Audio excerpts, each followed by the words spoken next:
So about 9 months ago, we did a test on an LCT engine. We went ahead and did fuel tests on a bunch of different treatments and saw that Phaser 3000 could take water actually out of the fuel and disperse it back through.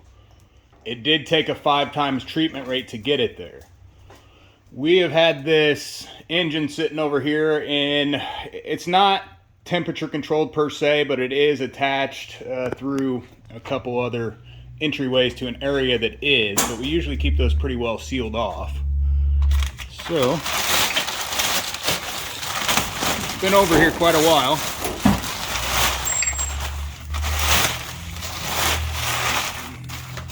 All that dust and debris everywhere.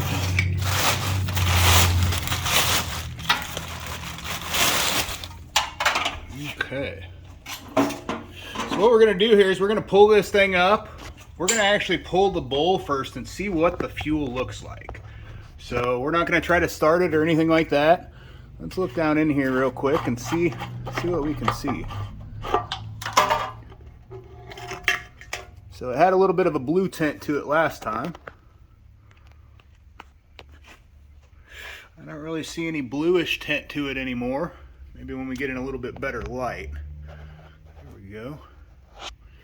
So it does look like some of that is settled to the bottom. That's, if I had to guess, probably the part of the blue dye or something. Has kind of settled out and made just kind of a design there on the bottom, but no big deal. Let's see what the actual fuel quality is. So it does definitely look like it's yellowed a little bit. Very common when it's sitting.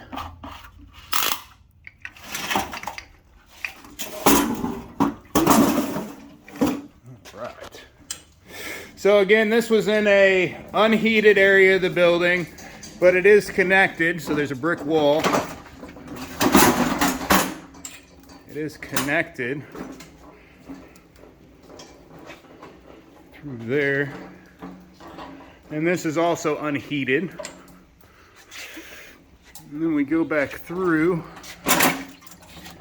In this area we usually keep blocked off and keep this whole area heated. So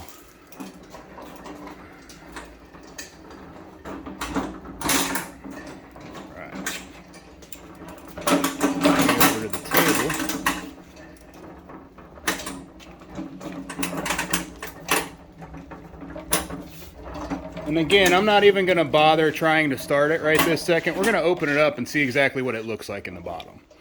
So a lot of times once things get into the carburetor, that's when you're going to notice that they interact with the metal. So you can sit these things in glass jars all day and leave them tested. That's fine, but you're not actually testing it with it interacting with an aluminum or a brass, semi-metal. So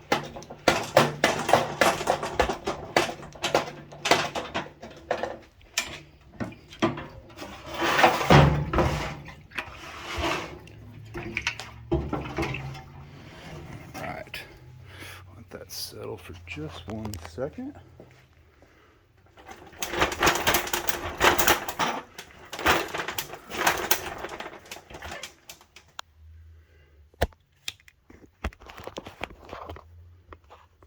So these are kind of the same carburetors that are on pretty much everything out there. So from snowblowers to equipters to plate compactors, generators, a lot of them are exactly the same. I'll show you some of the ones I just have right here. This is just a few of them from the last week or so. Different pieces of equipment, all pretty much exactly the same style as this LCT one here that we're looking at. So, all made by exactly kind of the same core principle of a clone of an engine. So they change small things, but the majority of the engine can be bolted onto, and the carburetors can be bolted onto pretty much anything. So we're going to just go ahead and take the bottom nut off and catch all that fuel coming out. I'm going to shut the fuel off here. And everything in the bottom would be the stuff that was treated with the most with the most Phaser 3000, because we put that Phaser 3000 in to test it first, and then we added an E10 on top of it. So we filled this thing all the way up to the top just to test what it was going to do with some other E10 pulled in there. Was it going to go ahead and pull the moisture from that other E10 out and everything drop back out of the solution, or was it going to stay? And there's the answer. There is the answer. No water in the bottom. So that's the bottom of the carburetor. You know, the bowl before we try to do anything.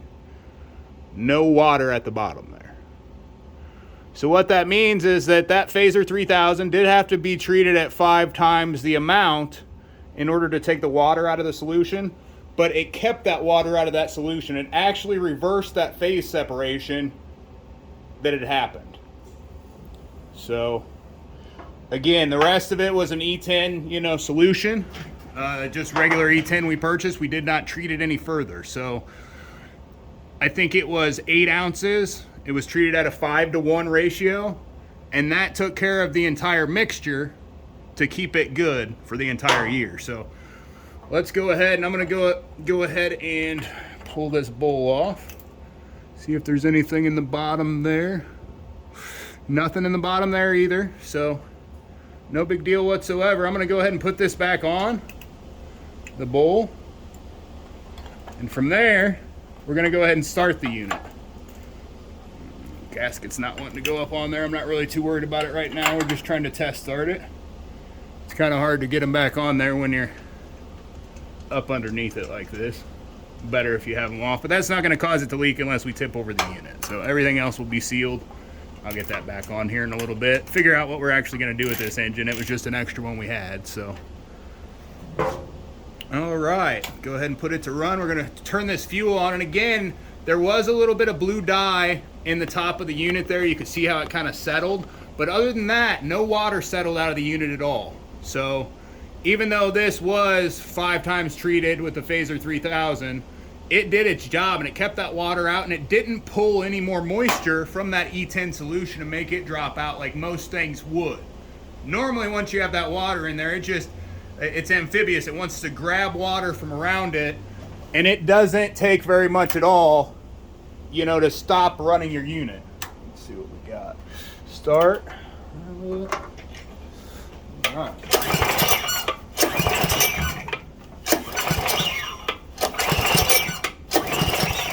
Looks like I prime it a couple times.